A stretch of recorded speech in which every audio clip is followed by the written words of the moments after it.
Today I'm going to be filling out this map based on my predictions for the 2024 Senate election. Let's get into it. We're going to start with filling out the states that Republicans or Democrats will win by more than 12 points. So let's start with the Democrats.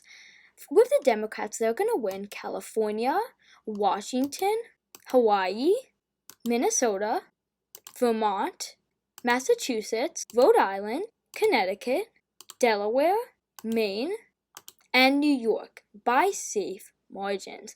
Now we're going to go to the Republicans. The Republicans are going to win Utah, Wyoming, North Dakota, Nebraska and Nebraska's special election, Missouri, Tennessee, Mississippi, Indiana, and West Virginia by safe margins. Now we're going to go to the likely states. Likely states are states that Republicans or Democrats will win by 6 to 12 points. So this time we're going to start with the Republicans. The Republicans are going to win Texas by a likely margin.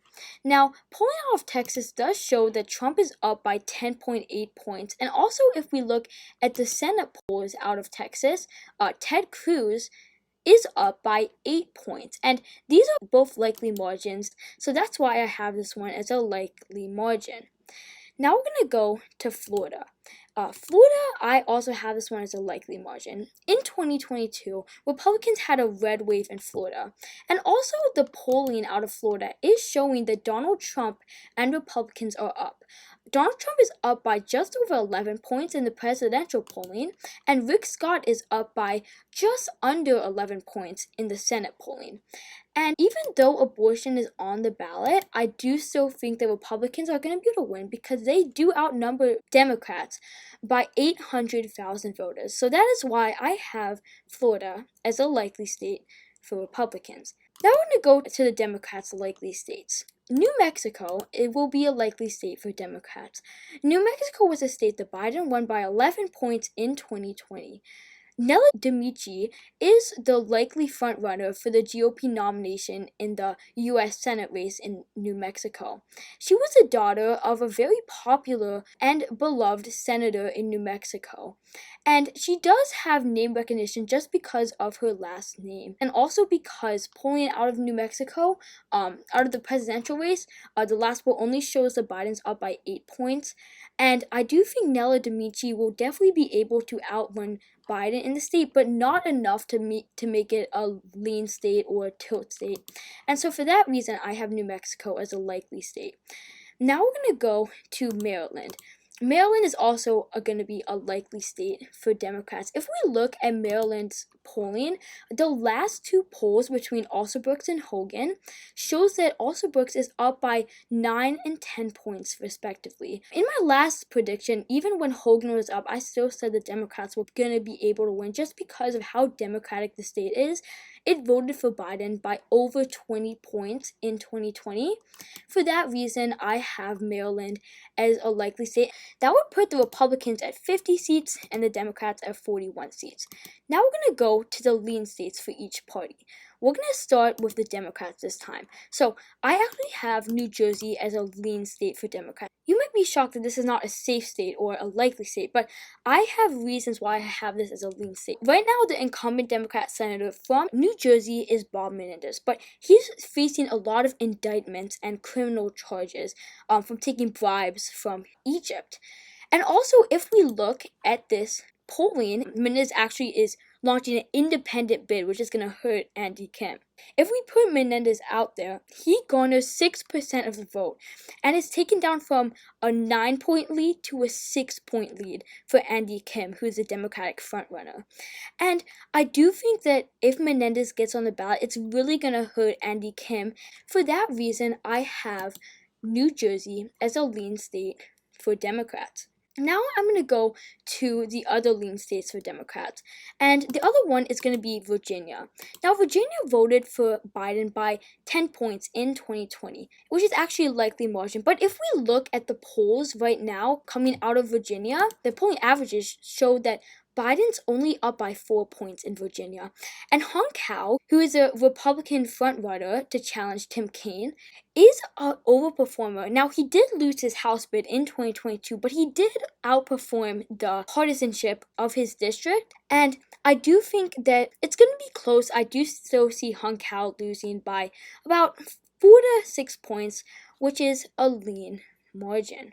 Now we're going to go to Pennsylvania. So this is the last state that I have as a lean state for Democrats. Now, Bob Casey is a very, very popular senator from Pennsylvania.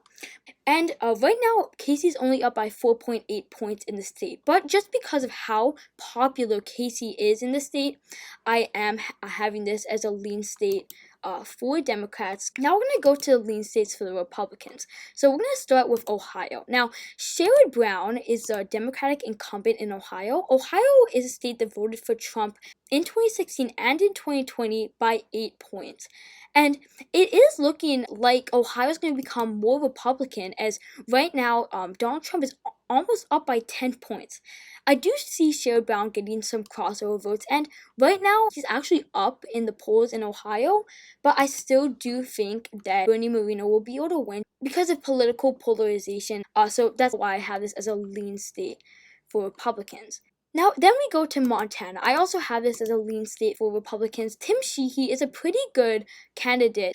And if we look at the last poll to come out of Montana for the Senate, it actually shows that Sheehy is up. And that is a really bad sign for Democrats, because if the Republican challenger is already up this early on, before summer and before all the ads coming in the fall, it's a really, really bad sign, and he hardly has any name recognition. That's also the reason why I have this as a lean state for Republicans. Now, these 4 states are going to be the closest in the 2024 election. So we're going to start with Nevada. So this is actually a change of characterization, because in my last prediction, I actually had Nevada as a tilt state for Democrats, but right now I have it as a tilt state for Republicans. And really the reason for that is the polling coming out of Nevada. Right now, the polls show that Trump is up by 6.6 points. Now, has a polling out of Nevada shown that Republicans are more up than they've actually won by? Yes, but I do think Trump is going to win this by a tilt margin, probably anywhere between 2 to 3 points. I don't think Jackie Rosen is going to be able to get enough crossover votes.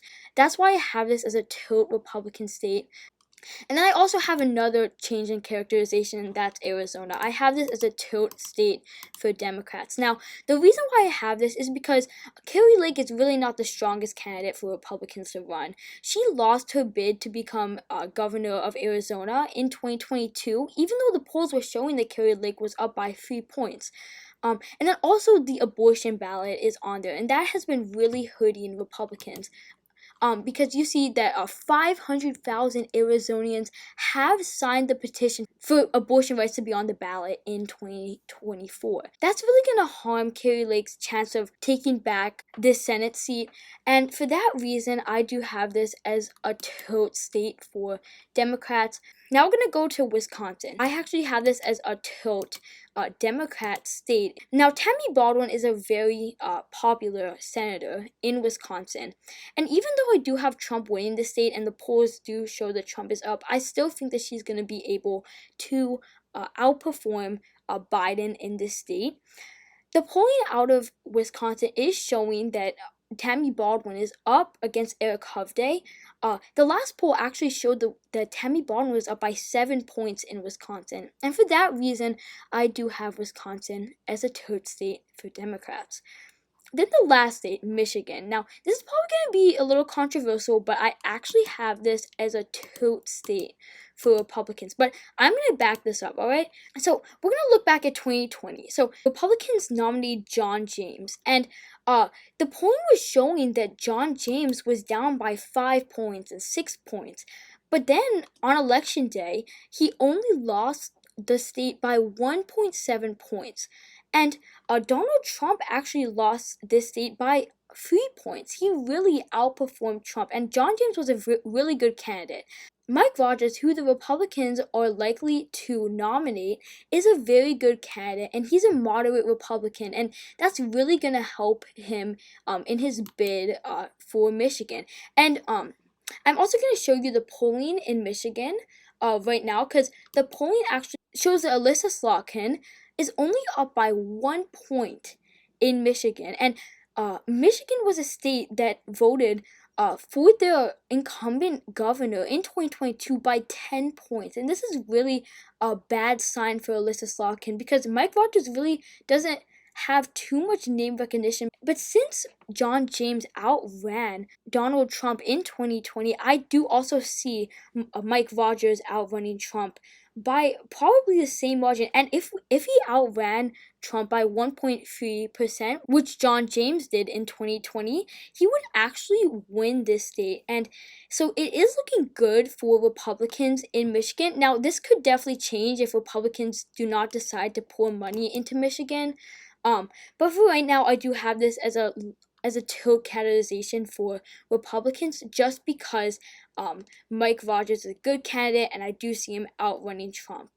So, this is my prediction. Republicans get 54 seats to Democrats 46 seats. Now, you probably have not seen this map before, but for all the reasons I've said for these states, this is why I believe Republicans will get a 54 to 46 majority in the Senate. Alright guys, if you enjoyed this video, make sure you guys hit the like button down below and subscribe. Comment your thoughts or suggestions in the comments section down below. And as always, thank you guys so much for watching, and I'll see you guys in the next one.